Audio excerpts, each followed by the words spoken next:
Hello मेरे प्यारे बच्चों, welcome to white board classes. बच्चों, आज की क्लास में हम लोग क्लास 10th का साइंस का पहला चैप्टर स्टार्ट कर रहे हैं, जिसका नाम है केमिकल रिएक्शंस एंड इक्वेशंस। तो केमिकल रिएक्शंस और इक्वेशन की शुरुआत करने से पहले आज के लेक्चर में हम केमिकल रिएक्शंस और उससे रिलेटेड जितने भी टर्म्स है वो पढ़ेंगे और फिर मैं उन पर आपको अच्छी सी प्रैक्टिस करवाऊंगा। ठीक है, तो ये सब करने के लिए आपको एक अच्छा बेस चाहिए, एक अच्छा कॉन्सेप्ट चाहिए, ताकि आप जो भी क्वेश्चन आपसे इस चैप्टर से रिलेटेड पूछे तो आप उसका आंसर बढ़िया तरीके से दे सके। तो आज हम वही काम करने वाले हैं। तो सबसे पहले हम केमिकल रिएक्शन की बात करने से पहले रिएक्शन जो वर्ड आया है इसको हम डिफाइन कर रहे हैं, क्योंकि ये सबसे इंपॉर्टेंट है। ठीक है ना, इसी से आप सब समझना स्टार्ट कर दोगे। ठीक, तो मेरी बात को बहुत ध्यान से समझना, मैं क्या बताने वाला हूं। तो सबसे पहले जब रिएक्शन वर्ड आपसे पूछे तो आप बोलना रिएक्शन एक प्रोसेस है। बच्चों ध्यान से, रिएक्शन एक प्रोसेस है। कैसी प्रोसेस? जिस प्रोसेस में किसी भी सब्सटेंस की बेसिक प्रॉपर्टी में चेंज होकर एक नया सब्सटेंस प्रोड्यूस होता है, इस प्रोसेस को हम रिएक्शन का नाम देते हैं। दोबारा से, रिएक्शन क्या है? रिएक्शन एक प्रोसेस है जिसमें किसी भी सब्सटेंस की बेसिक प्रॉपर्टी में चेंज होकर एक नया सब्सटेंस प्रोड्यूस होता है, इसी प्रोसेस को हम नाम देते हैं रिएक्शन का। एग्जांपल देख के समझाता हूं, ज्यादा समझ में आएगा। आप सभी को पता है दूध से दही बनता है। ठीक है, जब दूध से दही बनता है तो चलो इसको डीप में समझते हैं। ठीक है, और इसी से हम इस रिएक्शन वर्ड को अच्छे से डिफाइन करते हैं। सुनना बात को ध्यान से। आपको पता है दूध में लैक्टोज पाया जाता है। तो जब दूध की बेसिक प्रॉपर्टी का नाम क्या बच्चों? लैक्टोज है। और जब लैक्टोज कन्वर्ट होता है लैक्टिक एसिड में तो दही बनता है। तो यहां पर क्या बता रहे हैं कि दूध की बेसिक प्रॉपर्टी है लैक्टोज, और लैक्टोज कन्वर्ट हुआ लैक्टिक एसिड में तो एक नया सब्सटेंस बना जिसका नाम हमने दही रखा। और लैक्टोज को कन्वर्ट लैक्टिक एसिड में कौन करता है? लैक्टोबैसिलस नाम का बैक्टीरिया। तो आपको अच्छे से समझ में आया होगा, तभी मैंने क्या बोला, रिएक्शन एक प्रोसेस है और ये क्या करती है, बेसिक प्रॉपर्टी में चेंज करके एक नया सब्सटेंस प्रोड्यूस करती है। तो जो दूध से दही बना बच्चों, ये एक चेंज है, दूध से दही का बनना। और ये चेंज कैसा है? परमानेंट है, क्योंकि आप दही से दूध नहीं बना सकते। और जो चेंजेस परमानेंट होते हैं इन्हीं को हम केमिकल चेंज कहते हैं। क्या बोलते हैं बच्चों? Chemical change. तो इससे हमने दो बातें बता दी अच्छे से। पहले प्रोसेस बताया, फिर मैंने आपको बताया क्या, केमिकल चेंज के बारे में क्या है। केमिकल चेंज के बारे में हम और अभी डिस्कस करेंगे। केमिकल चेंज क्या होते हैं, फिजिकल चेंज क्या होते हैं, ये अभी आपको बताते हैं। ये सबसे मेन बात है कि जो केमिकल चेंज होते हैं वो हमेशा कैसे होते हैं, वो मैंने बताया कि क्या करते हैं। उनमें एक प्रोसेस होती है और जिस प्रोसेस को हम रिएक्शन कहते हैं, और वो रिएक्शन कौन सी प्रोसेस थी वो मैं आपको समझा चुका हूं। ठीक है बच्चों, तो आप इसी कॉन्सेप्ट को पकड़कर हम पूरे चैप्टर को स्टार्टिंग से शुरू करेंगे, एंड तक जाएंगे। और आप इस बात को मत भूलना कि रिएक्शन जो मैंने बताया था वो एक प्रोसेस थी, और वो कौन सी प्रोसेस थी वो मैंने आपको बताया। ठीक है, फिर मैं आपको बताऊंगा कि क्या क्या होता है, सारी चीजें समझाता हूं। ठीक है, अब बच्चों सबसे पहले हम चैप्टर की को स्टार्ट करने से पहले हम केमिकल चेंज और फिजिकल चेंज को पढ़ लेते हैं, समझ लेते हैं। ठीक है, चलिए शुरू करते हैं, क्योंकि जो बच्चे 9th क्लास में, जिन बच्चों ने नहीं पढ़ा उन बच्चों के लिए दिक्कत हो जाएगी नहीं तो। ठीक है, तो सबसे पहले बच्चों आपको दिख रहा है हमने एक तरफ लिखा है केमिकल चेंज और एक तरफ लिखा है बच्चों आपका फिजिकल चेंज। केमिकल चेंज क्या है बच्चों? तो केमिकल चेंज की प्रॉपर्टी क्या क्या होती है इसको भी हम थोड़ा सा समझने का प्रयास करते हैं। तो यहां पर बच्चों मैं आपको बता रहा हूं, आप उस चीज को समझना। अगर आपसे पूछे कि क्या केमिकल चेंज क्या है, तो हम बताते हैं कि दोज चेंजेस, दिख रहा होगा आपको कि क्या, दोज चेंजेस जिनमें in which new substance are form. तो केमिकल चेंज में एक चीज तो तय है, हमेशा एक नया सब्सटेंस फॉर्म होता है। याद रखना, एक नया सब्सटेंस बनता है। जैसे मैंने क्या कहा, अभी मैंने बताया कि दूध से दही बना तो एक नया सब्सटेंस प्रोड्यूस हुआ। दूध से क्या बना? दूध से जब दही बना यानी मिल्क से कर्ड में कन्वर्ट हुआ तो क्या बना? तो एक नया सब्सटेंस बना दही। तो हमने बोला कि ये केमिकल चेंज है। इसी प्रकार से और बताते हैं, अगर मैं आपसे सिर्फ कहूं कि क्या बर्निंग जो होते हैं, जैसे आपको बर्निंग ऑफ, हम बात करें पेपर, तो बर्निंग ऑफ पेपर को हम जलाते हैं तो एक नया सब्सटेंस बनता है, उसमें राख निकलती है ना और गैस निकलती है। एक नया सब्सटेंस बनता है। और समझाते हैं, रस्टिंग ऑफ आयरन, लोहे में जंग लगना, लोहा अलग और जंग अलग। देखो जंग एक नई प्रॉपर्टी है, एक नया सब्सटेंस है। तो केमिकल चेंज में हमेशा एक नया सब्सटेंस प्रोड्यूस होता है, जबकि फिजिकल चेंज में किसी प्रकार का नया सब्सटेंस चेंज नहीं होता। देखा, no new substance are formed, ये याद रखना, ठीक है। ये बिल्कुल बेसिक है, भले ही हमारे चैप्टर में आगे नहीं आएगा, पर चैप्टर को समझने के लिए बहुत इंपॉर्टेंट चीज है, ठीक है। इसी प्रकार से और क्या होता है केमिकल चेंज में? केमिकल चेंज में बच्चों आपको याद रखना, in a chemical change the substances involve change their identity. यानी कि क्या होता है कि जो भी हम यहां पर बात करते हैं केमिकल चेंज में क्या होती है, किसी भी सब्सटेंस की आइडेंटिटी चेंज हो जाती है। जैसे दूध में लैक्टोज था और वो क्या बन गया, एसिड, तो एसिड एक नई आइडेंटिटी आ गई। तो याद रखना, लोहा था जंग बन गया, एक नई आइडेंटिटी आ गई। तो केमिकल चेंज में हमेशा सब्सटेंस में एक नई आइडेंटिटी आ जाती है, यानी कि जो पुरानी आइडेंटिटी है उसमें चेंज हो जाता है, ठीक है। फिजिकल चेंज में ऐसा कुछ नहीं होता, इसमें साइज और शेप में चेंज होता है बस, ठीक है, लेकिन उनकी आइडेंटिटी चेंज नहीं होती। जैसे फॉर एग्जांपल अगर मैं आपसे कहूं कि मैंने क्या किया, एक लकड़ी का टुकड़ा लिया, उसको काट कर कोई एक बॉक्स बना दिया। अब देखो अगर बॉक्स बनाया तो क्या हुआ, उसकी शेप और साइज बदली, पर है तो लकड़ी अभी, तो उसमें कोई भी चेंज नहीं हुआ। इसी प्रकार से थर्ड पॉइंट की बात करते हैं कि केमिकल चेंज एक परमानेंट चेंज होता है, जैसे मैंने आपको अभी बताया था कि दूध से जब दही बना। इसी प्रकार फिजिकल चेंज जो होते हैं टेम्पररी चेंज होते हैं। टेम्पररी मतलब अगर आप चाहो तो उनको वापस उसमें कन्वर्ट किया जा सकता है, ऐसी कोई दिक्कत नहीं। जैसे फॉर एग्जाम्पल जब आप क्या करते हो, मेल्टिंग ऑफ आइस, बर्फ को मेल्ट करते हो ना, बर्फ है, बर्फ को मेल्ट करते तो हीट देते हो, तो हीट देते से बर्फ पानी बन जाता है। उसी पानी को फ्रीजर के अंदर डालो, वापस क्या बन जाएगी, बर्फ बन जाएगी। तो इसका मतलब टेम्पररी चेंज है। पर केमिकल चेंज में ऐसा नहीं होता। केमिकल चेंज में क्या है बच्चों कि अगर एक बार दूध से दही बना तो दही से दूध नहीं बन सकता है। एक बार लोहे पर जंग लग गया तो जंग को हटाकर वापस वही लोहा नहीं लाया जा सकता है ना। तो ये सब चीजें कौन सी है बच्चों, जो परमानेंट होती है वो कौन सी है, केमिकल है। जो टेम्पररी चेंज होते हैं उन्हें को हम बोलते हैं क्या बच्चों, आपका फिजिकल चेंज। और क्या है, तो हम बोलते हैं कि क्या, कि जो आपके केमिकल चेंज होते हैं यूजुअली कैसे होते हैं, इरिवर्सिबल होते हैं, यानी रिवर्स नहीं हो सकते। जो मैं अभी आपको बता रहा था कि आप उसको चेंज नहीं कर सकते, ठीक है। जैसे कि जो बन गया वो बन गया, लेकिन फिजिकल चेंज क्या होते हैं, इजीली रिवर्सिबल। अभी मैंने दिया था मेल्टिंग ऑफ आइस का एग्जांपल।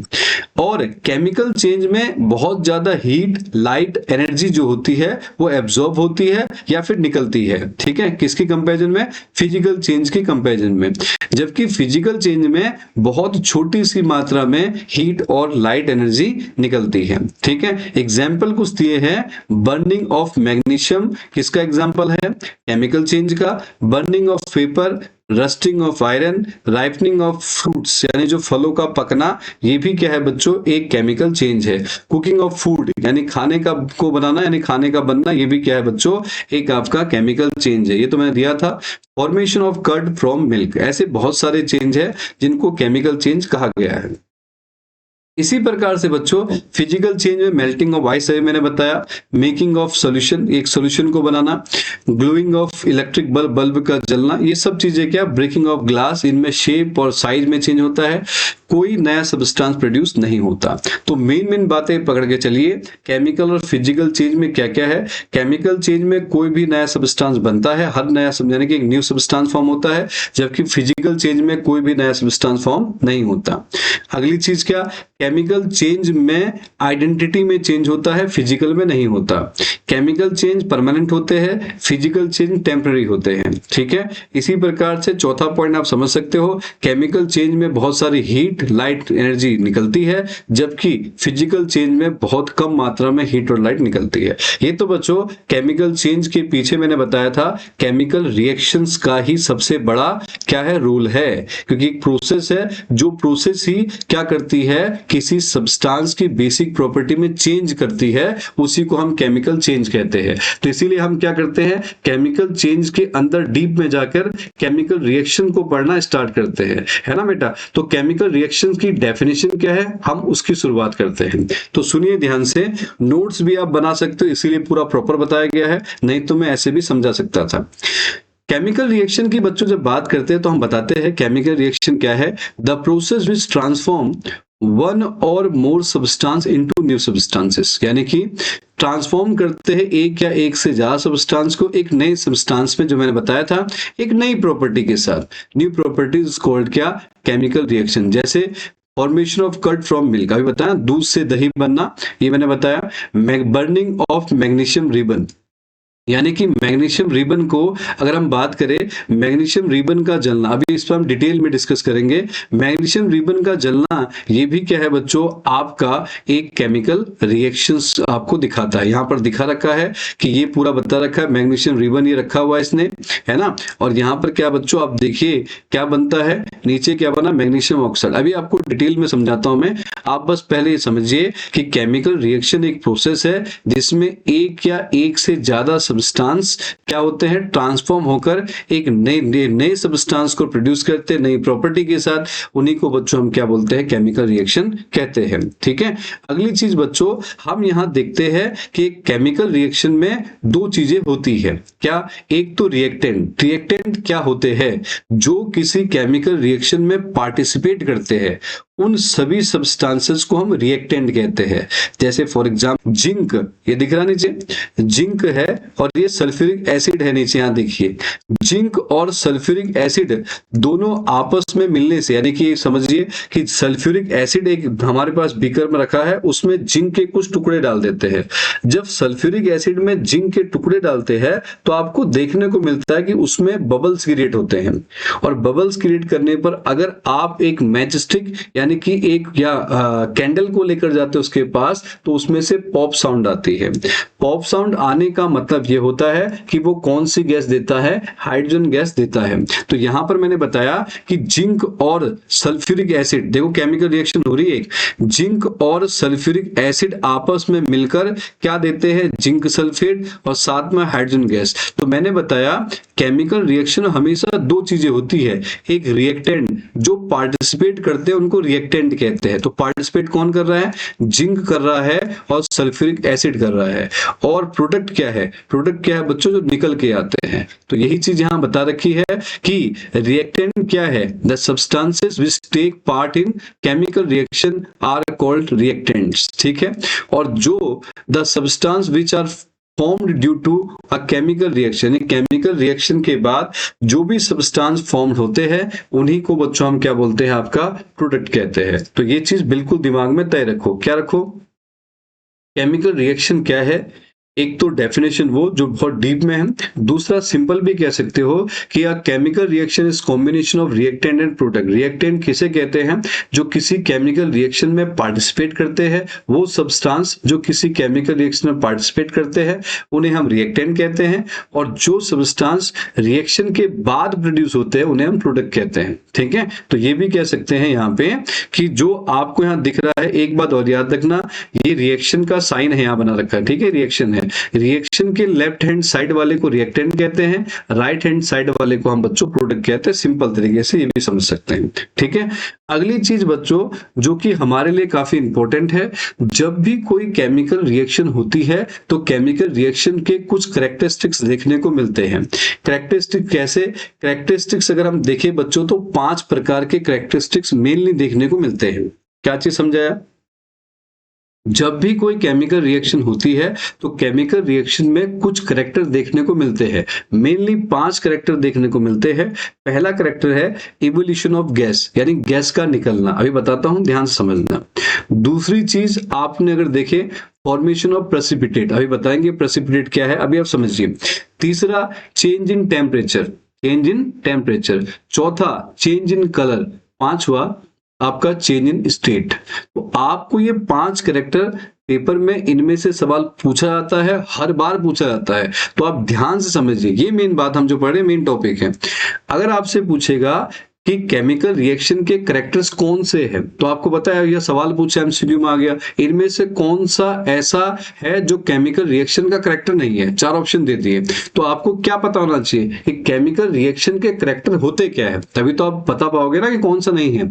तो केमिकल रिएक्शन के मेनली 5 मैंने बताया कैरेक्टर है। ठीक है, 5 कौन से, पहला बताया इवोल्यूशन ऑफ गैस, दूसरा बताया फॉर्मेशन ऑफ प्रेसिपिटेट, तीसरा बताया चेंज इन कलर, चौथा बताया चेंज इन टेम्परेचर, पांचवा बताया चेंज इन स्टेट। तो एक एक पे हम डिटेल में डिस्कस करते हैं और प्रीवियस ईयर में जैसे जैसे क्वेश्चन पूछे वही वही एग्जाम्पलों पर हम डिस्कस करेंगे। ठीक है बच्चों, तो शुरू करते हैं। चलिए, तो सबसे पहले हम यहां पर बच्चों बात कर लेते हैं किसके ऊपर, इवोल्यूशन ऑफ गैस के ऊपर। इवोल्यूशन ऑफ गैस की जब हम चर्चा करते हैं तो आपको पता है कुछ केमिकल रिएक्शंस में गैस इवॉल्व होती है। अभी मैंने एग्जांपल दिया था कि जब जिंक को हमने क्या किया, सल्फ्यूरिक एसिड में डाला, जिंक के टुकड़े को जब सल्फ्यूरिक एसिड में डाला, तो यहां दिख भी रहा होगा आपको, आप ध्यान से समझना, मैं आपको दिखा रहा हूं। देखिए यहां पर क्या है कि ये जो आप नीचे देखो ये टुकड़े रखे हुए हैं, इनको हमने क्या, ये जिंक के टुकड़े सारे सारे, और इसके अंदर जो हमने एसिड डाला, ये डाला हुआ, ये आपका सल्फ्यूरिक एसिड है। ठीक है, सल्फ्यूरिक एसिड, एसिड क्या होता है ये भी हम बाद में सेकेंड चैप्टर आएगा एसिड्स बेसिस एंड सॉल्ट्स पे, वहां हम डिस्कस करेंगे। तो हमने क्या कर रखा, लेकिन आपको थोड़े बहुत एसिड के करैक्टर तो आते हैं बेटा। ठीक है, तो हमने क्या किया, जिंक को जब सल्फ्यूरिक एसिड में डाला तो इसमें से क्या हुआ, तो आप देखिए इसमें से मैंने बताया कि पॉप साउंड क्रिएट होती है। पॉप साउंड क्रिएट होकर अगर आप इसके पीछे या इसके साथ में कैंडल को लेकर जाते हो तो कैंडल को जाने पर इसमें से क्या होते हैं, पॉप साउंड क्रिएट होती है बबल से।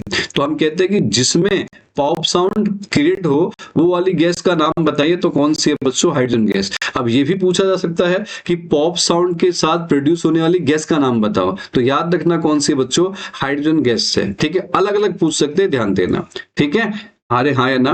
तो ये भी पूछ सकते हैं कि जिंक को सल्फ्यूरिक एसिड में डालने से कौन सी गैस निकलती है, तो याद रखना कौन सी निकलती है बच्चों, हाइड्रोजन गैस निकलती है। हमारा टॉपिक था इवोल्यूशन ऑफ गैस, तो गैस निकल रही है, आपको दिख रहा है, और कौन सी निकल रही है, हाइड्रोजन गैस निकल रही है। अगला पॉइंट बच्चों, अगर हम इसको समझे, सेकंड एग्जांपल, आपको पता है कि जब सोडियम कार्बोनेट रिएक्ट करता है वही डाइल्यूट सल्फ्यूरिक एसिड के साथ, तो यहां पर देखिए तब वो कौन सी गैस देता है, कार्बन डाइऑक्साइड। बिल्कुल दिमाग में याद रखना। अब बच्चों यहां पर बताया सोडियम कार्बोनेट है ना, और सल्फ्यूरिक एसिड। देखो मैं केमिकल इक्वेशन भी लिख रहा हूं साथ में, लेकिन मैंने अभी पढ़ाया नहीं आपको, लेकिन याद रखना केमिकल इक्वेशन हमारे लिए सिंपलेस्ट वे होता है जिससे हम इजी तरीके से इक्वेशन को एक्सप्रेस कर सकते हैं, यानी रिएक्शन को बता सकते हैं। ठीक है, अभी बताएंगे, नेक्स्ट लेक्चर में हम यही डिस्कस करेंगे। फिलहाल जो समझाया गया है, सोडियम कार्बोनेट को जब रिएक्ट करेंगे डाइल्यूट सल्फ्यूरिक एसिड के साथ, तो आपको पता है कौन सी गैस निकलती है बच्चों, तो कार्बन डाइऑक्साइड गैस निकलती है। ठीक है, अच्छा कार्बन डाइऑक्साइड गैस निकल रही, हमें कैसे पता, तो याद रखना जो हाइड्रोजन गैस है, हाइड्रोजन गैस की पहचान है पॉप साउंड, और कार्बन डाइऑक्साइड का की पहचान है मिल्की कर देता है, दूध जैसा रंग कर देता है, मिल्की। कहीं पर भी अगर आपको दिखे पॉप साउंड है तो हाइड्रोजन दाम देना, मिल्की कलर हो गया तो आपको याद रखना है कि कार्बन डाइऑक्साइड ही प्रोड्यूस हो रही है, पक्का है। नीचे दिखा भी रखा है, ये आपको दिख रहा है ऐसा, देखो यहाँ पे है ना। तो ये कौन सी गैस निकल रही बच्चों, कार्बन डाइऑक्साइड गैस प्रोड्यूस होती है। कब, जब सोडियम कार्बोनेट को रिएक्ट किसके साथ कराते हैं, सल्फ्यूरिक एसिड के साथ। सोडियम कार्बोनेट को जब हम सल्फ्यूरिक एसिड से क्या रिएक्ट करवाते हैं तो क्या बनता है, सोडियम सल्फेट, कार्बन डाइऑक्साइड, और क्या निकलता है, वाटर निकलता है। पर आपका मेन जो है पेपर में सवाल पूछेगा, सोडियम कार्बोनेट को सल्फ्यूरिक एसिड से रिएक्ट करने पर कौन सी गैस बनती है, तो याद रखना कार्बन डाइऑक्साइड। कैसे पता चलेगा, मिल्की कलर हो जाएगा सॉल्यूशन का। ठीक है, और जिंक को सल्फ्यूरिक एसिड के साथ रिएक्ट करने पर कौन सी गैस निकलती है, हाइड्रोजन गैस निकलती है। क्या प्रूफ है, पॉप साउंड निकलती है। क्या निकलती है बच्चों, पॉप साउंड। तो क्लियर हो गया कि अगर पूछेंगे पहला कैरेक्टर क्या है केमिकल का, इवोल्यूशन ऑफ गैस, गैस निकलती है। और इनमें सवाल कैसे पूछ रहे हैं वो मैं आपको बता रहा हूं, आप ध्यान से समझिए बेटा। अगला कैरेक्टर आता है बच्चों, नेक्स्ट कैरेक्टर आपको देखने को मिलता है फॉर्मेशन ऑफ प्रेसिपिटेट। प्रेसिपिटेट क्या होता है, हम बताते हैं बच्चों, प्रेसिपिटेट एक सॉलिड इनसॉल्युबल सब्सटेंस होता है, यानी कि जो पानी में यानी किसी सॉल्यूशन में नहीं घुलता, इनसॉल्युबल सब्सटेंस। ये कब होता है, किसी भी रिएक्शन के होने के बाद एक इनसॉल्युबल प्रोडक्ट बच जाता है, उस इनसॉल्युबल प्रोडक्ट को हम क्या नाम देते हैं बच्चों, प्रेसिपिटेट कहते हैं। पेपर में इसमें से बहुत बार सवाल आया है और ये बहुत इंपॉर्टेंट है, बहुत बार आया है। ठीक है, तो अगर आपसे पूछे कि प्रेसिपिटेट क्या है, तो प्रेसिपिटेट एक इनसॉल्युबल प्रोडक्ट होता है जो केमिकल रिएक्शन के बाद आपका बन के यानी कि बनता है, यानी दिखता है उसमें। ठीक है। अच्छा, ये किस रिएक्शन में दिखता है बच्चों? एक रिएक्शन अभी हम पढ़ेंगे बाद में, double displacement reaction. Double displacement reaction में जब प्रोडक्ट फॉर्म होता है तो वहां पर आपको क्या दिखता है? एक तो सोल्यूबल प्रोडक्ट मिलेगा, एक इनसोल्यूबल मिलेगा। तो जो इनसोल्यूबल प्रोडक्ट है उसी को प्रेसिपिटेट या हम पीपीटी कहते हैं। क्या बोलते हैं बच्चों? पीपीटी शॉर्ट फॉर्म में। ये याद रखना, पेपर में सवाल पक्का आता है इससे। अगर पूछेगा क्या कि कोई भी सवाल आता है, मैं आपको दिखाता हूं पीवाईक्यू में कौन कौन से पूछे। देखो, पहला चीज यानी कि प्रेसिपिटेट तो मैं बता चुका हूं, ठीक है।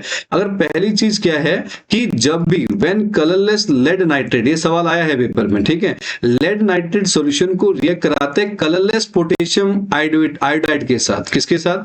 जब लेड नाइट्रेट सॉल्यूशन को रिएक्ट करवाते हैं कलरलेस पोटेशियम आयोडाइड के साथ, तो कौन सी पीपीटी बनती है पूछा जाता है। तो याद रखना, येलो पीपीटी बनती है। किसकी बनती है? लेड आयोडाइड की। कौन सी पीपीटी बनती है बच्चों? प्रेसिपिटेट बनता है येलो, यानी कि पीले रंग का आपको प्रेसिपिटेट देखने को मिलता है। यहां दिया है example, lead nitrate potassium iodide, और क्या बनाया? लेड आयोडाइड बना। ये याद रखना, लेड आयोडाइड की पीपीटी का नाम बताओ। देखो येलो कलर दिखा रखा है, तो यहां पर कौन सी पीपीटी बनती है बच्चों? येलो कलर की पीपीटी देखने को आपको मिलती, प्रेसिपिटेट बनता है, ठीक है, ये मिलेगा आपको। और ये आपका क्या है बच्चों? पोटेशियम नाइट्रेट आपको यहां दिख रहा है। तो ये सवाल बिल्कुल दिमाग में रखना, मैंने बोला ना पेपर में आया हुआ है ये। तो यहां बताया गया है कि जब लेड नाइट्रेट के सोल्यूशन को हम कहां डालते हैं? कलरलेस कौन है बच्चों? पोटेशियम आयोडाइड है। तो जब आपने लेड नाइट्रेट को कलरलेस नाइट्राइड दोगे, दो कलरलेस है, देखो यहां भी लेड नाइट्रेट भी कलरलेस है और पोटेशियम आयोडाइड भी है। जब दोनों को आपने मिक्स किया तो कैसा बना? येलो कलर का आपको एक प्रेसिपिटेट मिला, जो कि किसका बना बच्चों? लेड आयोडाइड का बना। किसका बना बच्चों? लेड आयोडाइड का, ठीक है, ये याद रखना। ये पहला एग्जांपल है। दूसरा एग्जांपल बच्चों आपको याद रखना है कि क्या? When silver nitrate solution is added to sodium chloride solution, जब सिल्वर नाइट्रेट के सॉल्यूशन को हम ऐड करते हैं सिल्वर क्लोराइड सॉल्यूशन के साथ, तो आपको कौन सा प्रेसिपिटेट मिलता है? तो बोला व्हाइट कलर का मिलता है सिल्वर क्लोराइड का प्रेसिपिटेट। सिल्वर शब्द जहां भी आ रहा है मोस्टली या तो व्हाइट होता है या ग्रे होता है, ये याद रखना। क्या बताया कि जब सिल्वर नाइट्रेट सॉल्यूशन को हम ऐड करते हैं सोडियम क्लोराइड सॉल्यूशन के साथ, तो आपको व्हाइट कलर की पीपीटी मिलती है सिल्वर क्लोराइड की, ठीक है। और ये किसके अलोंग होता है? सोडियम नाइट्रेट सॉल्यूशन के अलोंग होता है, याद रखना, ठीक है। ये ध्यान देना, ये जितने भी मैं एग्जांपल करा रहा हूं ये सब पीवाईक्यूज पे ही है, ये ध्यान देना है, ठीक। सिल्वर नाइट्रेट ये रहा, सोडियम क्लोराइड के साथ रिएक्ट करेगा तो कौन सी पीपीटी बनाएगा बच्चों? व्हाइट पीपीटी बनाएगा। किस फॉर्म में? सिल्वर क्लोराइड के फॉर्म में, ठीक है। अरे हाँ है ना, और पढ़ा है ना, ये बेटा क्या है? रिएक्टेंट है, और ये बच्चों क्या है? प्रोडक्ट है। पार्टिसिपेट जो करते हैं निकल के जो आता है, लेकिन निकलने के बाद क्या होते हैं? बहुत सारे चेंज दिख रहे हैं। कहीं पर गैस निकल रही है, कहीं पर प्रेसिपिटेट बनता है, कहीं पर स्टेट चेंज होती है, कहीं पर आपका क्या होता है? टेम्परेचर में चेंज आता है, कहीं पर कलर चेंज होता है, ठीक है। याद रखो कलर भी चेंज हो रहा, साथ में दिख रहा होगा, लेकिन अभी हम क्या पढ़ रहे बच्चों? पीपीटी फॉर्म हो रही है, ठीक है। अरे हाँ है ना। अच्छा, आगे की जब हम चर्चा करते हैं बच्चों, तो यहां पर देखिए अगला example, when an aqueous solution. Aqueous solution किसे कहते हैं? वो सॉल्यूशन यानी कि जो पानी में क्या होता है बच्चों? पूरी तरह से डिसॉल्व हो जाता है, घुल जाता है, उसी को एक्वस कहते हैं। एक्वस का मतलब क्या है? एक्वस का मतलब है कि जो वो सब्सटेंस जो पानी में पूरी तरह से डिसॉल्व हो जाए, उसी को एक्वस सॉल्यूशन हम कहते हैं, पानी में घुल जाना। तो यहाँ पर एक्वस सॉल्यूशन किसका है बच्चों? बेरियम क्लोराइड का। इसने रिएक्ट किया डाइल्यूट सल्फ्यूरिक एसिड। देखो सल्फ्यूरिक एसिड तीसरी बार आया है, एकदम याद भी हो गया होगा ना अब तो। डाइल्यूट सल्फ्यूरिक एसिड के साथ रिएक्ट करते कौन? जो आपका aqueous solution of barium chloride react with sulphuric acid, तो भी एक कौन सी फॉर्म करता है बच्चों? आपका व्हाइट पीपीटी फॉर्म करता है। किसके साथ?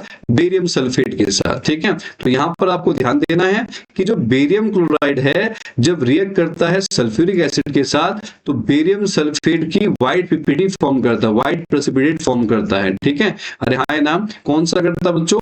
व्हाइट कलर की पीपीटी फॉर्म करता है बेरियम सल्फेट। ये तीसरा एग्जाम्पल था। चौथा एग्जाम्पल देखिए बच्चों, प्रेसिपिटेट के ऊपर ही देखो, मैंने बोला ज्यादा क्वेश्चन बहुत बार पूछे गए इस पे। तो यहाँ पर क्या अगला कि जब aqueous solution of barium chloride react करता है सोडियम सल्फेट के साथ। अगला आ गया देखो, अभी बेरियम क्लोराइड का एक्वस सॉल्यूशन रिएक्ट कर रहा था किसके साथ? सल्फ्यूरिक एसिड के साथ। पीछे वाले में क्या पढ़ा था हमने कि जो बेरियम क्लोराइड था रिएक्ट कर रहा था सल्फ्यूरिक एसिड के साथ। अब क्या पढ़ रहे हैं? बेरियम क्लोराइड जो है वो रिएक्ट कर रहा है किसके साथ बच्चों? ये रिएक्ट करता है आपका सोडियम सल्फेट के साथ। तो भी ये क्या देता है? बेरियम सल्फेट की क्या देता है? वाइड प्रेसिपिटेट देता है। बेरियम क्लोराइड सोडियम सल्फेट, यहां भी क्या बना बच्चों? Barium sulphate. ऊपर वाले में क्या बना बच्चों? Barium sulphate. तो चाहे बेरियम क्लोराइड सल्फ्यूरिक एसिड से करे, चाहे ये क्या करे? सोडियम सल्फेट से करे, दोनों केस में ये क्या देगा आपको? बेरियम सल्फेट देगा। और किसका देगा बच्चों? वाइड पीपीटी के फॉर्म में देगा। तो हमने दूसरा कैरेक्टर पढ़ा कि प्रेसिपिटेशन फॉर्म होता है और कौन कौन से रिएक्शन में कौन सी पीपीटी बनती है वो भी मैंने आपको पढ़ाया। और मैंने आपको 4 एग्जांपल दिए जो मोस्ट इंपॉर्टेंट एग्जांपल है। ठीक है, अगला बच्चों, अगले की तरफ हम चलते हैं। अगला कैरेक्टर पढ़ते हैं चेंज इन कलर। अब कलर में चेंज होना, देखो अभी आप देखोगे पीछे भी तो कलर में चेंज हुआ था, पर पीछे जो कलर में चेंज हुआ था बच्चों उसमें पीपीटी बन रही थी प्रेसिपिटेट। और प्रेसिपिटेट एक इनसॉल्युबल प्रोडक्ट होता है, इनसॉल्युबल तो घुलता नहीं है। लेकिन यहाँ जो हम पढ़ रहे हैं ये घुलेगा भी और कलर भी चेंज करेगा, दोनों फर्क है। ठीक है, ये ध्यान देना। अब तीसरा कैरेक्टर आता है चेंज इन कलर। कलर में कैसे? तो हम ये बताते हैं कि जब आयरन नील को हम कॉपर सल्फेट के सॉल्यूशन में डीप करते हैं, डुबोते हैं, तो उस पर क्या होता है कि उसका कलर क्या होता है? कन्वर्ट होकर लाइट ग्रीन हो जाता है। ठीक है, यानी क्या पूछेंगे कि जब आयरन नील को हम कॉपर सल्फेट का रंग बच्चों ब्लू कलर का होता है। किस कलर का होता है? ब्लू कलर का होता है। और ब्लू कलर से कन्वर्ट होकर क्या बन जाता है? आपका लाइट ग्रीन बन जाता है। ये भी पूछा गया सवाल है। ये सारे इंपॉर्टेंट बता रहा हूं मैं पूरे। तो क्या होता है बच्चों? आयरन का रंग कैसा होता है? ग्रेस, दिखा रखा ना ऐसा। और ये कॉपर सल्फेट में जब डीप करते हैं, जिसका कलर पहले ब्लू था, सॉल्यूशन क्या था? ब्लू था। जैसे इसको इसमें डीप किया, एक रिएक्शन अभी बाद में आएगी, डिस्प्लेसमेंट रिएक्शन। डिस्प्लेसमेंट रिएक्शन में क्या होता है? एक हाई रिएक्टिव एलिमेंट अपने से लो रिएक्टिव एलिमेंट को उसके प्लेस से डिस्प्लेस करके एक नया प्रोडक्ट फॉर्म कर देता है। ऐसी रिएक्शन को डिस्प्लेसमेंट रिएक्शन कहते हैं। ठीक है, यहां पर ऐसा ही हो रहा है कि आयरन जो है more reactive than copper, then iron displace copper from copper sulphate and also produce iron sulphate. यहां पर ये क्या कर रहा है बच्चों? कॉपर सल्फेट में से कॉपर को क्या रिप्लेस करके क्या करता है? आयरन सल्फेट फॉर्म करता है, जिसका रंग, जिस कारण से सॉल्यूशन का रंग चेंज हो जाता है। पूछा भी जाता है कि जब आयरन नील को हम कॉपर सल्फेट के सॉल्यूशन में डीप करते हैं तो सॉल्यूशन का रंग किस प्रकार का होता है और क्यों बदल जाता है? तो उसका आंसर मैंने बताया कि जब आयरन को कॉपर सल्फेट के सॉल्यूशन में डालते हैं तो आयरन कॉपर को कॉपर सल्फेट से क्या कर देता है? डिस्प्लेस कर देता है। और क्या फॉर्म करता है बच्चों? आयरन सल्फेट, जिस कारण से सॉल्यूशन का रंग लाइट ग्रीन हो जाता है। और पूछा था कॉपर का रंग कैसा है? तो कॉपर का रंग बच्चों रेडिश ब्राउन हो जाता है। ये पूछा गया है रेडिश ब्राउन के बारे में, कॉपर का रंग कैसा होता है? तो आपका रेडिश ब्राउन हो जाता है। ठीक है, आया समझ में? ये हमने देखा कि कलर में चेंज हुआ। दूसरा एग्जांपल बच्चों, जब लेड नाइट्रेट पाउडर को हम एक बॉइलिंग ट्यूब में लेते हैं तो बॉइलिंग ट्यूब में हीट करने के बाद क्या बनते हैं? ब्राउन कलर की का फ्यूम्स बनता है, जिसको हम क्या नाम देते हैं बच्चों? यहाँ पे नाइट्रोजन डाइऑक्साइड कहते हैं। तो क्या बताया? लेड नाइट्रेट को हीट करने पर लेड ऑक्साइड बना, नाइट्रोजन डाइऑक्साइड बना, ऑक्सीजन बना। लेकिन यहां पर पूछा गया कि क्या नाइट्रोजन डाइऑक्साइड किस रंग का मिलता है? ब्राउन कलर का मिलता है। अब सवाल पूछा लेड नाइट्रेट को हीट करने पर कौन सी गैस बनती है या कौन सा बनता है? तो नाइट्रोजन डाइऑक्साइड बनता है, याद रखना। ठीक है, नाइट्रोजन डाइऑक्साइड। और इसका नेचर कैसा होता है? इसका नेचर बच्चों एसिडिक नेचर होता है। कैसा होता है बच्चों? एसिडिक। सल्फर डाइऑक्साइड और नाइट्रोजन डाइऑक्साइड, इन्हीं दोनों के कारण क्या होती है बच्चों, एसिड रेन भी होती है। तो इसीलिए इनका नेचर कैसा होता है, एसिडिक होता है। पर हमें इस सवाल में क्या पूछा है कि लेड नाइट्रेट को हीट करने पर कौन सी गैस बनी और उसका कलर क्या था। तो हमने बताया नाइट्रोजन डाइऑक्साइड बना और उसका कलर कैसा बच्चों, यहाँ पर ब्राउन कलर है। कैसा कलर है बच्चों, ब्राउन। ठीक है, ये बिल्कुल दिमाग में रखना। तो हमने चेंज इन कलर भी आपको बताया। अगली चीज बच्चों, अगला करेक्टर आता है चौथा करेक्टर। चौथा करेक्टर क्या बताया, चेंज इन टेम्परेचर। ठीक है, 3 बता चुका हूं। पहला बताया इवोल्यूशन ऑफ गैस, जिसमें हमने हाइड्रोजन और कार्बन डाइऑक्साइड को सीखा। दूसरा कैरेक्टर बताया प्रेसिपिटेट के बारे में, जिसमें मैंने 4 आपको एग्जांपल दिए बढ़िया बढ़िया से। फिर बताया आपको चेंज इन कलर, जिसमें 2 एग्जांपल दिए, एक तो आयरन का कॉपर सल्फेट का कलर चेंज करना, दूसरा लेड नाइट्रेट को हीट करके नाइट्रोजन डाइऑक्साइड ब्राउन कलर का देना। अब चौथा कैरेक्टर पढ़ रहे हैं चेंज इन टेम्परेचर। आपने देखा होगा बच्चों कि जब आप क्या करते हो कि जब आप चूना लेके आते हो, चूने को जब हम लाते हैं तो चूने का फॉर्मूला होता है CaO, इसको हम कैल्शियम ऑक्साइड कहते हैं, और वैसे इसको क्विकलाइम भी कहते हैं, है ना। क्या बोलते हैं, क्विकलाइम। और वैसे जो केमिकल नेम है वो कैल्शियम ऑक्साइड, फॉर्मूला है CaO। जब इस चूने को पानी की बाल्टी में डालते हैं तो आप थोड़ी देर बाद देखना पानी पे हाथ लगाना तो आपको पानी गर्म मिलेगा। इसका मतलब इसने क्या किया, इसने पानी के टेम्परेचर को चेंज कर दिया, बढ़ा दिया। चेंज इन टेम्परेचर ना तो बढ़ाएगा या फिर घटाएगा। इसने पानी के टेम्परेचर को बढ़ाया, बढ़ाने का मतलब ये हुआ क्या इवॉल्व किया, हीट इवॉल्व किया बच्चों। क्या इवॉल्व किया, हीट। और जब इसने हीट को इवॉल्व किया तो यहां पर क्या बना, स्लेक लाइम, जिसको हम नाम देते हैं कैल्शियम हाइड्रोक्साइड। तो क्विक लाइम का formula calcium oxide, slack lime का फॉर्मूला कैल्शियम हाइड्रोक्साइड होता है बच्चों। ठीक है, अब क्या हुआ, तो मैंने बताया कि इसमें क्या हुआ कि अगर टेम्परेचर बढ़ा तो हीट प्रोड्यूस हुई, और यहां लिखा भी है rise in temperature in this reaction. लेकिन अगर इसी के अपोजिट एक दूसरे रिएक्शन की बात करें, जब बेरियम हाइड्रोक्साइड को हम अमोनियम क्लोराइड के साथ मिक्स करते हैं तो यहां पर क्या दिखता है, बेरियम क्लोराइड मिलता है, अमोनिया मिलता है, और साथ में बच्चों वाटर। अगर वाटर मिला तो इसका मतलब इसने क्या किया कि टेम्परेचर को घटा दिया, और इससे क्या हुआ, हीट लॉस हुआ। और हीट लॉस होने पर हमेशा क्या लगती है, ठंडक लगती है। अरे हाँ, है ना। जैसे अगर हम बर्फ को अपने हाथ में पकड़े और बर्फ को यूं रखे तो बर्फ क्या करता है, हमारी हाथ की जो हीट होती है वो बर्फ ले लेता है। तो हमें क्या होता है, आइस के मेल्ट होने पर ठंडा महसूस होता है, और जब आग के पास बैठे होते हैं तो क्या लगती है, गर्मी लगती है। इसका मतलब हीट ले रहे हैं। तो हीट देने में, लॉस होने में ठंडक होता है, यानी कि टेम्परेचर गिरता है, और हीट लेने में टेम्परेचर बढ़ता है, यानी हीट मिलती है। ठीक है ना बेटा। तो यहां पर एग्जांपल दे, कौन सी ऐसी रिएक्शन है जिसमें ही यानी टेम्परेचर यानी कि फॉल होता है, यानी टेम्परेचर गिरता है। तो हम बोलते हैं क्या, जब बेरियम क्लोराइड को रिएक्ट करते हैं, बेरियम हाइड्रोक्साइड को रिएक्ट कराते हैं अमोनियम क्लोराइड के साथ, तो क्या बनता है बच्चों, बेरियम क्लोराइड, अमोनिया, और साथ में आपको क्या मिलता है, वाटर मिलता है। तो वाटर का मिलना, इसका मतलब टेम्परेचर का लॉस यानी हीट का लॉस होना, और टेम्परेचर का बच्चों गिरना। तो लिखा है fall in temperature in this reaction. अब बच्चों इस पॉइंट पे आपको ये कि जो हमने ये कैरेक्टर पढ़ा, इसमें हमें एक चीज दिखी कि किसी रिएक्शन में हीट मिल रही है और किसी में लॉस होती है। तो जिस रिएक्शन में हीट मिलती है उस रिएक्शन को हम बोलते हैं एक्सोथर्मिक रिएक्शन, एग्जॉस्ट होना। यानी कि जिस रिएक्शन में हीट मिलती है उसको हम बोलते हैं बच्चों एक्सोथर्मिक, और जिस रिएक्शन में हीट लॉस होती है उसको हम बोलते हैं क्या, एंडोथर्मिक। ठीक है, आगे हम इसी पर ही डिस्कस करने वाले हैं। देखो यहाँ लिखा हुआ बच्चों, हीट लॉस जो है वो एंडोथर्मिक है, और हीट जो मिलती है उसको हम एक्सोथर्मिक कहते हैं। ठीक है, हीट लॉस एंड हो जाना, एग्जॉस्ट निकलना, तो हीट गेन एक्सोथर्मिक। अब सवाल आता है कि एंडोथर्मिक रिएक्शन किसे कहते हैं, पहले इसे डिफाइन करते हैं। तो बताया गया ना, अ chemical reaction in which heat is absorbed from the surroundings is called an endothermic reaction. यानी जिसमें हमारे सराउंडिंग्स में हीट क्या होती है, एब्सॉर्ब की जाती है, उसी को क्या बोलते हैं, हम एंडोथर्मिक कहते हैं। अब यहाँ क्या है, फोटोसिंथेसिस एक एग्जांपल दे रखा है एंडोथर्मिक का। पेपर में सवाल आ गया कि बताओ फोटोसिंथेसिस को एंडोथर्मिक रिएक्शन क्यों कहते हैं। तो हम बताते हैं कि फोटोसिंथेसिस में जो हीट दी जाती है वो सनलाइट के फॉर्म में दी जाती है। किसमें दी जा रही है बच्चों? हीट दी जा रही है तो हीट लॉस होगी। तो अगर हीट दे रहे हैं सनलाइट के फॉर्म में, इसीलिए इस रिएक्शन को एंडोथर्मिक कहा गया है।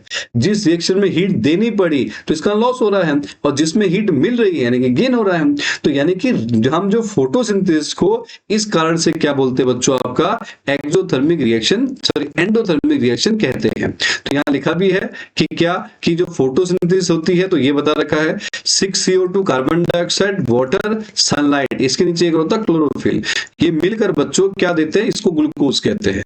और साथ में ऑक्सीजन और क्या मिलती है? हमें एनर्जी मिलती है, एनर्जी मिलती है, ठीक है, प्लांट को। तो इसी का हमने एग्जांपल दिया एंडोथर्मिक। देखो मेल्टिंग ऑफ आइस, अभी तो बताया मैंने कि जब आप आइस को हाथ में रखते हो तो हमारी क्या होती है, इसमें भी क्या होती है कि जो हीट होती है वो कहां से कन्वर्ट हो जाती है? वाटर में। तो ये तो है ना, तो हीट यानी कि मेल्ट हो गया, वो हमारे हाथ से हीट ली तो लॉस हुआ। तो इसका मतलब क्या बोलते हैं? मेल्टिंग ऑफ आइस भी एग्जांपल है किसका? एंडोथर्मिक का। अब बच्चों दूसरा पार्ट पढ़ते हैं एक्सोथर्मिक। इसमें क्या होता है? एक्सोथर्मिक रिएक्शन में आप देखिए, समझिए बात को, हीट रिलीज होती है। हीट क्या होती है बच्चों? रिलीज होती है। एग्जांपल जितने भी बर्निंग है, बर्निंग ऑफ फ्यूल्स, जैसे कि क्या आप क्या करो, लकड़ी को आप बर्न करो, कोल को, पेट्रोल को, जिसको भी करो, इन सब को बर्न करने से क्या मिलती है? हीट मिलती है। तो burning is also an example of exothermic reaction, ठीक है। इसी प्रकार से दूसरा एग्जांपल क्या बच्चों? रेस्पिरेशन। रेस्पिरेशन के बारे में अभी हम और अच्छे डिस्कस करेंगे, थोड़ा बता देता हूं मैं। रेस्पिरेशन में क्या होता है? रेस्पिरेशन को एक्सोथर्मिक इसलिए कहते हैं क्योंकि आपको पता है जो भी हम कार्बोहाइड्रेट खाते हैं वो ग्लूकोज में कन्वर्ट होता है। किसमें होता है बच्चों? Glucose. Glucose is the simplest form of carbohydrate. तो क्या होता है? ग्लूकोज में जब हम चर्चा करें, ग्लूकोज में कन्वर्ट होता है तो ग्लूकोज में क्या मिलता है? ऑक्सीजन मिलता है, और ऑक्सीजन मिलने के साथ उस पर क्या मिलती है बच्चों? एनर्जी मिलती है। अभी इसको मैं और अच्छे से आपको समझाऊंगा, इसका एक पर्टिकुलर क्वेश्चन लेके, ठीक है। अभी समझ बात को अच्छे से। अगला बच्चों हमारा आता है न्यूट्रलाइजेशन, यानी कि जितने भी न्यूट्रलाइजेशन मतलब होता है जब भी एसिड और बेस आपस में रिएक्ट करके सॉल्ट और वाटर बनाएंगे, तो ये भी रिएक्शन हमेशा एक्सोथर्मिक रिएक्शन ही होती है। हमेशा याद रखना। दिया ना, HCl दिया है, NaOH दिया है, यानी सोडियम हाइड्रोक्साइड और हाइड्रोक्लोरिक एसिड दोनों को जब मिलाया तो उससे क्या मिलते हैं हमें? यानी हीट मिलती है। एग्जांपल दें, इनो वाला। पेट में क्या होती है? हमारे स्टमक में क्या है? HCl है, हमने इनो खाया, बेस, तो जब दोनों मिले तो उसमें क्या इवॉल्व होती है? हीट इवॉल्व होती है, और उसी हीट से हमें रिलीफ मिलता है, ठीक है। ये ध्यान देना जो मैं समझाने का प्रयास कर रहा हूं, ठीक। तो आपको बताया कि जो न्यूट्रलाइजेशन रिएक्शन है बच्चों, उसी रिएक्शन को हम क्या बोलते हैं? उसको भी क्या बोलते हैं? एक्सोथर्मिक कहते हैं। तो एक्सोथर्मिक के 3 एग्जांपल दिए, कौन कौन से? और भी होते हैं पर ये 3 मेन है। बर्निंग, कंबशन ऑफ फ्यूल, जैसे मैंने बताया, है ना, ये पहला एग्जांपल। दूसरा रेस्पिरेशन बताया, रेस्पिरेशन को अभी मैं बच्चों और अच्छे से क्लियर करता हूं। न्यूट्रलाइजेशन बताया, एसिड और बेस की रिएक्शन होने पर हमेशा जब एसिड और बेस रिएक्ट करते हैं तो सॉल्ट और वाटर बनता है, और साथ में बच्चों हीट मिलती है। क्या मिलती है? साथ में हीट मिलती है, इसीलिए इसको क्या बोलते हैं? एक्सोथर्मिक हम रिएक्शन कहते हैं। अगला पॉइंट, अगला आता है चेंज इन स्टेट। तो स्टेट में चेंज होना, ये 5वां कैरेक्टर है जो कि लास्ट कैरेक्टर हमारा है। तो 5वां कैरेक्टर बच्चों जो बता रहा हूं कि कुछ केमिकल रिएक्शन में आप देखना स्टेट में चेंज होता है। जैसे अगर हम कैंडल ऑफ वैक्स, यानी कि कैंडल को हम अगर क्या करते हैं? बर्न करते हैं, तो क्या होता है? सबसे पहले जो वैक्स होती है वो मेल्ट होती है, और मेल्ट होकर क्या बनती है? लिक्विड बनती है, और बर्न होने के बाद क्या बनता है बच्चों? और उसमें क्या बनता है? कार्बन डाइऑक्साइड, और साथ में क्या मिलती है? वाटर। दोबारा समझाता हूं, ये था सॉलिड जो वैक्स होती है, ये कन्वर्ट किस में बच्चों? लिक्विड में, और साथ में क्या मिला? गैस मिलती है। गैस कौन सी? से कार्बन डाइऑक्साइड में मिलती है। तो सॉलिड से लिक्विड बना, और लिक्विड से क्या बना बच्चों? गैस। आया ना कैंडल में, कैंडल जलती देखिए ना, कैंडल में क्या होता है? पहले लिक्विड बनता है, और फिर उससे क्या मिलती है? गैस तो निकलती है ऊपर। कौन सी निकलती? Carbon dioxide. तो ये एग्जाम्पल है चेंज इन स्टेट का। तो मैंने बच्चों आपको केमिकल रिएक्शन पढ़ाया, और उसके बाद उसके कैरेक्टर आपको समझाए। अगला पॉइंट आपका आता है नेक्स्ट वाला। आप कुछ क्वेश्चंस के ऊपर हम बात करते हैं, जो कि मैंने आपको बताया था कि हम थोड़े प्रैक्टिस करेंगे और चीजों पर डिस्कस करेंगे। एनसीईआरटी का सवाल है, why should a magnesium ribbon be clean before burning in the air. हम ये कहते हैं, पहले सिंपल से समझो, मैग्नीशियम रिबन को हम एयर में जलाने से पहले, बर्न करने से पहले हम उसको साफ क्यों करते हैं? तो उसका क्या है? तो हम ये कहते हैं कि जो मैग्नीशियम रिबन है बच्चों, इस पर एक लेयर होती है, और वो जो लेयर होती है वो बेसिक मैग्नीशियम कार्बोनेट की लेयर होती है। कितनी बार पूछा गया सवाल है ये कि मैग्नीशियम रिबन पर जो लेयर होती है वो किसकी होती है। तो याद रखना बेसिक मैग्नीशियम ऑक्साइड की वो लेयर होती है। और यहां पर बता रखा है कि जब आप एक सैंड पेपर लेते हो और ये रिबन है मान लो, और इसके ऊपर क्या बच्चों लेयर लगी है किसकी, ये है बेसिक मैग्नीशियम कार्बोनेट की। आपने सैंड पेपर लिया और इससे इसको क्या किया, रगड़ा, यानी कि रब किया, और रब करने से इसको हटा दिया, किसको, बेसिक मैग्नीशियम कार्बोनेट की लेयर को हटा दिया।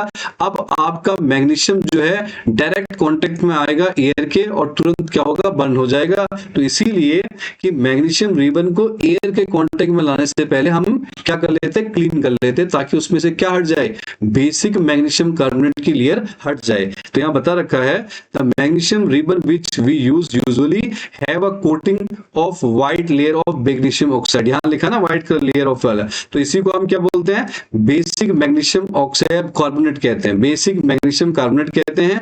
और इसके सरफेस पे हम देखें तो ये रहती है, जिससे रिएक्शन बहुत स्लो होती है, क्योंकि उस पर क्या होती है, मॉइस्ट एयर वगैरह भी उस पर रहती है। जो मैं बोल रहा हूँ ये सारा ये रहता है। मतलब कुल मिला के आपको ये बोलना है कि जो मैग्नीशियम रिबन है इसके ऊपर बेसिक मैग्नीशियम कार्बोनेट की लेयर होती है, जिसको सैंड पेपर से हटाया जाता है, तो मैग्नीशियम रिबन डायरेक्ट ऑक्सीजन के कांटेक्ट, एयर के कांटेक्ट में आता है और बर्न हो जाता है।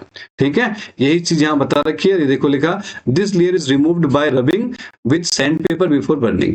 तो यहाँ देखिए 2Mg रिएक्शन है, मैग्नीशियम व्हाइट लेयर, और ये क्या फॉर्म करता है, मैग्नीशियम ऑक्साइड। अगर पूछेंगे मैग्नीशियम ऑक्साइड का जो आपके पास आता है वो किस कलर का होता है, व्हाइट पाउडर का होता है। किसका होता है बच्चों, व्हाइट पाउडर का। ठीक है, और हाँ है ना। अगली चीज आपकी आती है कि रेस्पिरेशन को हम लोग एक्सोथर्मिक रिएक्शन क्यों कहते हैं। अभी मैं यही चीज आपसे डिस्कस कर रहा था ना, मैंने कहा समझाऊंगा।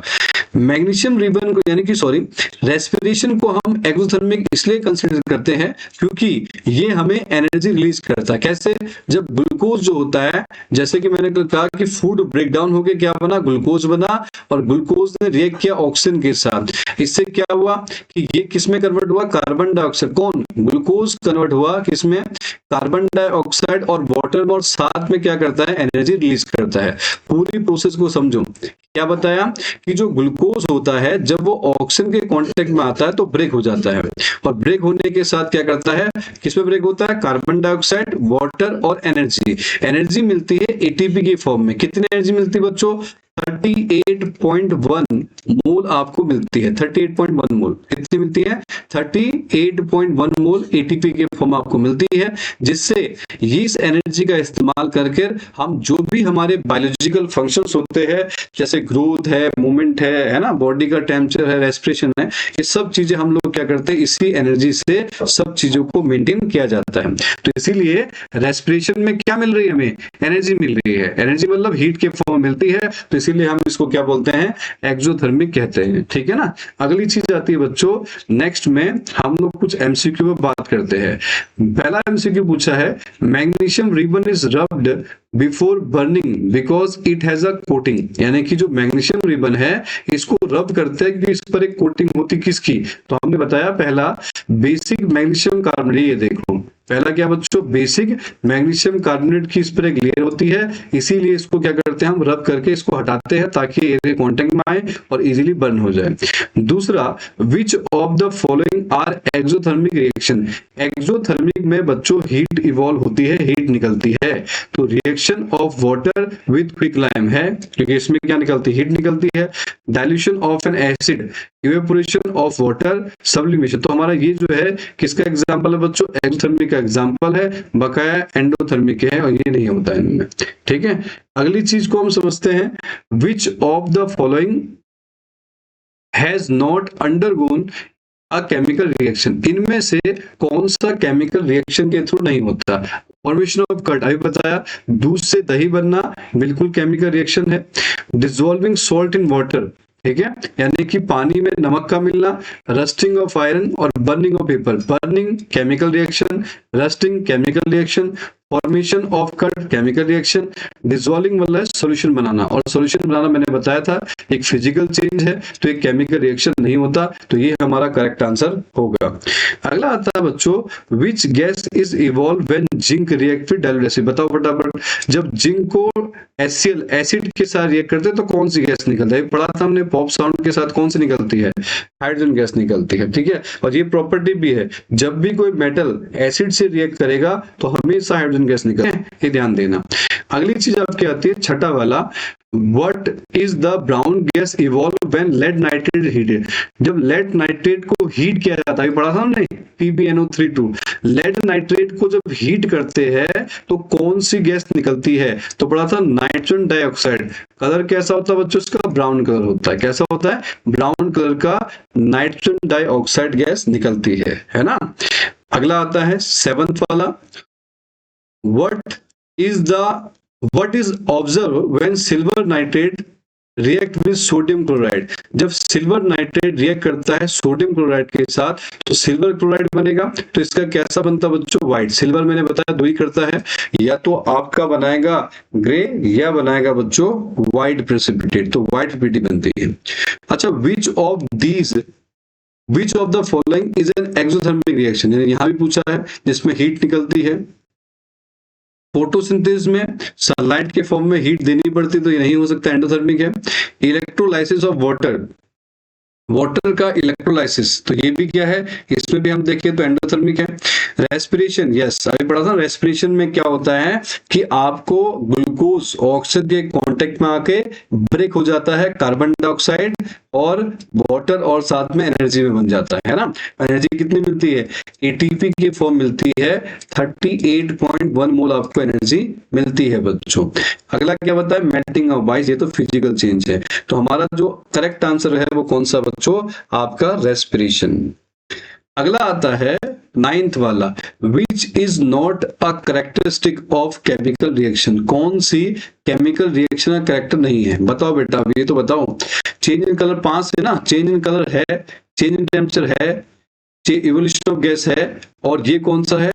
चेंज इन शेप, ये फिजिकल है, तो ये हमारा कोई करेक्टर नहीं है। तो इसमें से हमारा सी ऑप्शन क्या होगा? ये आपका करेक्ट होगा। तो यानी क्योंकि आपको पता है कि जो कैरेक्टरिस्टिक्स होते हैं केमिकल रिएक्शन के वो 5 होते हैं। चेंज इन कलर दिया था, चेंज इन टेम्परेचर दिया था, इवोल्यूशन ऑफ गैस 3 तो ये है, 2 और कौन से है?